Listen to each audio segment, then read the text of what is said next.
One of the most important judgments we make when accounting for a lease under ASC 842 is determining the discount rate we'll use to calculate the present value of our future lease payments. That present value gives us our opening lease liability, and we'll walk through the actual calculation a little later. But before we do, we need to understand how to determine the discount rate to use. At a high level, this determination is fairly straightforward, and ASC 842 provides clear guidance. First, paragraph 842.2032 states that the discount rate for the lease initially used to determine the present value of the lease payments for a lessee is calculated on the basis of information available at the commencement date. And the next paragraph goes on to state that a lessee should use the rate implicit in the lease whenever that rate is readily determinable. If it's not readily determinable, the lessee uses its incremental borrowing rate. And as a practical expedient, a lessee that is not a public business entity is permitted to use a risk-free discount rate instead of its incremental borrowing rate. So there are a couple of things to unpack here. We have the rate implicit in the lease, and we have the incremental borrowing rate.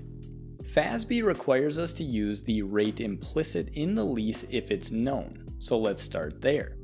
The rate implicit in the lease is simply the discount rate that balances this equation. The present value of the lease payments plus the present value of the residual value the lessor expects to realize after the lease ends equals the fair value of the underlying asset plus the lessor's deferred initial direct costs. Now we could spend time breaking that down, and if we actually knew the implicit rate, we would use it. But the reality is that in practice, it's very rare for the lessee to have enough information to calculate it. The fair value, the lessor's deferred costs, the expected residual value, this is business information the lessor generally prefers to keep confidential. And when that's the case, we simply can't compute the rate implicit in the lease. Now, if we can't determine the implicit rate, and we're not a public business entity, we can elect to use a risk-free rate by class of underlying asset, using a term comparable to the lease term. So for a 5-year lease, we might use the 5-year US Treasury rate on the commencement date. And once elected, this policy is applied consistently to that class of assets.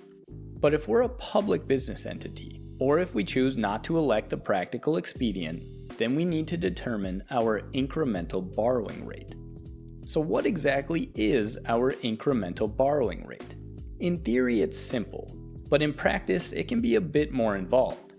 ASC 842 defines it as the rate of interest that a lessee would have to pay to borrow on a collateralized basis over a similar term, an amount equal to the lease payments in a similar economic environment.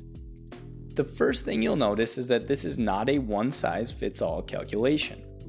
The rate a lessee would need to pay depends entirely on the entity.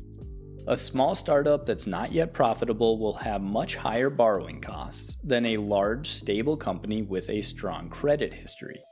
But fundamentally, the question we're answering is, what interest rate would we pay to borrow funds over a term similar to the lease term, secured by an asset of similar value? So in practice, how do we actually determine this? Well, it's unique to each company, and you'll need to spend a bit of time developing a supportable rate. A common approach is to start with existing borrowing arrangements. If the company has purchased other assets on credit, you can use those rates and adjust them for differences in lease term or asset size.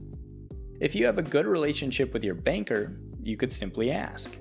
A quick question about the rate they would offer for a secured borrowing over the same term for an asset of similar cost can often give you a solid, supportable number. Auditors tend to appreciate this because it's grounded in a real-world observable input. Another option is to determine an approximate credit rating for your company and look up market yields for debt issued by companies with that rating. So if your company maps to a BBB rating and the lease term is 5 years, You can look up current yields on 5-year secured debt issued by BBB rated companies. That gives you a supportable, market-based incremental borrowing rate. Now, these aren't the only ways to calculate the rate, and there's no single required method. But the idea is always the same. We want to get as close as possible to the rate we'd pay to borrow on a secured basis, an amount equal to the lease payments for a similar term. And remember, if you're a private company, you may elect the risk-free rate as a practical expedient. Treasury yields are easy to find, but keep in mind that the risk-free rate is nearly always lower than the incremental borrowing rate, which results in a higher present value of the liability. Discounting at a lower rate pushes that present value number up. Even so, the simplicity often makes the expedient worth considering, but there may be legitimate business reasons to apply an accounting policy that does not use the practical expedient, even if it's available to us. So to step back, the goal here is to determine the discount rate we'll use to calculate the present value of our future lease payments. Ideally, we use the rate implicit in the lease, but that's rarely known. If we can't determine it, we use our incremental borrowing rate, unless we're a private company electing the practical expedient by class of underlying asset, in which case we use the risk-free rate. And we'll look at an example analysis of our incremental borrowing rate at a fictional company as we move forward in the series and begin to track some leases. So now we know both what should be included in lease payments and how to determine the discount rate we'll use to calculate the present value of those lease payments. This means we're ready to start performing our initial lease measurement. Let's do that in the next episode.